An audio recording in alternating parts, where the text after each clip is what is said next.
নমস্কার, আশা করি সবাই ভালো আছেন। আমাদের চ্যানেলটি যারা দেখছেন, পছন্দ করছেন এবং সাবস্ক্রাইব করছেন তাদের অসংখ্য ধন্যবাদ। আপনাদের সাপোর্ট আমাদের অনেক দূরে এগিয়ে নিয়ে যাবে।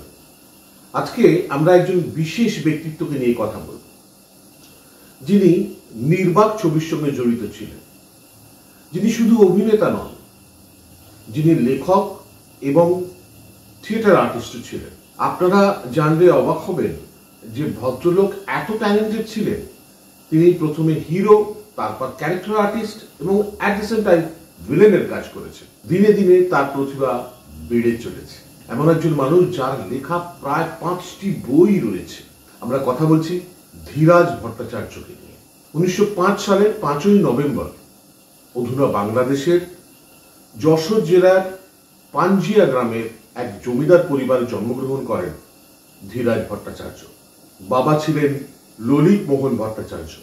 তার ছোটবেলাটা বাংলাদেশে কাটার পর তিনি চলে আসেন কলকাতায়।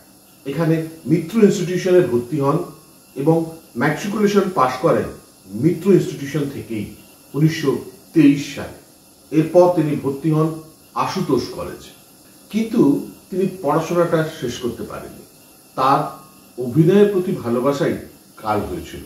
বাবা জোর করে ঢুকিয়ে দিয়েছিলেন পুলিশ সার্ভিসে, যার ফলে পড়াশোনা শেষ করতে পারলেন না ধীরাজ বাবু এবং ঢুকে পড়লেন পুলিশ সার্ভিসে।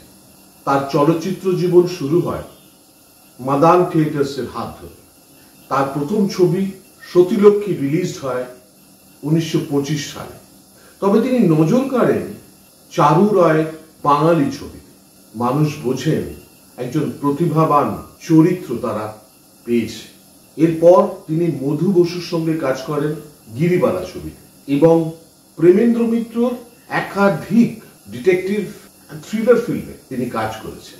আজকে ধীরাজ ভট্টাচার্যকে নিয়ে কথা উঠছে তার কারণ, আপনারা যদি তাকে দেখেন, তার অভিনয় দেখেন, তাহলে কিন্তু আপনারা বুঝতে পারবেন হানাবাড়িতে যে পাগলের অভিনয়টা করেছিল, যে শেষ পর্যন্ত একজন পুলিশ ইন্সপেক্টর ছিল, তিনি কিন্তু ধীরাজ ভট্টাচার্য।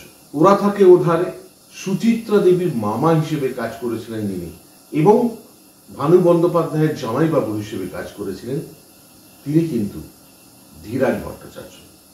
ভার্সেটাইলিটি তার মজ্জায় মজ্জায়। প্রতিটা চরিত্র এত ভিন্ন চরিত্র এবং এত অদ্ভুতভাবে ফুটে উঠত। আজকে কিন্তু সেরকম চরিত্র বিরল। আপনি আজকে ধীরাজ ভট্টাচার্য যে কোনো দুটো ছবি তুলে নিন, আপনি দেখবেন একটা চরিত্রের সঙ্গে আর একটা চরিত্রের ডিফারেন্স কতটা, এবং সেই চরিত্রগুলো কত লাইভলি, এবং সেই চরিত্রগুলো কত প্রজ্জ্বল, প্রাণবন্ত, জীবন্ত হয়ে উঠেছে ধীরাজ ভট্টাচার্যের হাত ধরে। তিনি প্রচন্ড প্রচন্ড প্রতিভাবান ছিলেন। ফিল্মে তিনি জনপ্রিয়তা পাওয়ার পরে থিয়েটারে যোগ দেন এবং শুধু অ্যাক্টর না, ডিরেক্টর হিসেবেও কাজ করেছেন। একজন মানুষ তার জীবনে চলচ্চিত্র অভিনেতা, তার মধ্যে রোম্যান্টিক হিরো থেকে ক্যারেক্টার আর্টিস্ট থেকে villain, theatre acting, theatre direction, এছাড়া প্রায় 5টা বই লিখেছেন।